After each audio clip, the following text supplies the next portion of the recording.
एक बार एक राजमिस्त्री वर्षों से घर बनाने का काम किया करता था। एक दिन वह एक अमीर आदमी का घर बना रहा था। उसने अपनी हथौड़ी से एक पत्थर को तोड़ा। उसके अंदर एक जीवित मधुमक्खी मिली।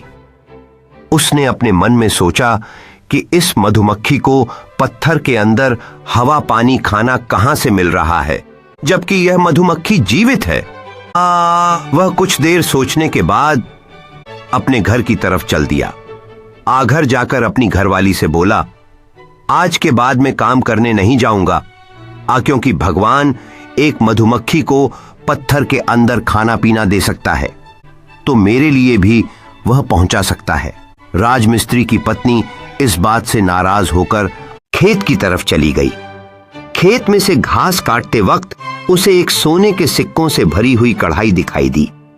राजमिस्त्री की पत्नी भागी भागी घर पर वापस आई और सारी बात राजमिस्त्री को बताई और बोली, चलो खेत में से सिक्कों से भरी हुई कढ़ाई को हम अपने घर लेकर आते हैं। राजमिस्त्री बोला, मेरी किस्मत में होगा तो सोने के सिक्कों से भरी कढ़ाई यही चलकर आएगी। ये सारी बात उनका एक पड़ोसी सुन रहा था।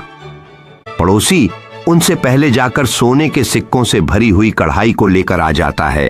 आज जब घर लाकर पड़ोसी ने उसे खोलकर देखा तो उसमें मधुमक्खियां ही मधुमक्खियां थीं। इस बात से नाराज होकर पड़ोसी ने वह मधुमक्खियां की कढ़ाई उन्हीं के घर में डाल दी और उन सभी मधुमक्खियां के सोने के सिक्के बन गए। राजमिस्त्री अपनी पत्नी से बोला, देखो मैंने सही कहा था ना कि किस्मत में होगा तो चलकर भी आएगा और किस्मत में नहीं है तो आकर भी चला जाएगा।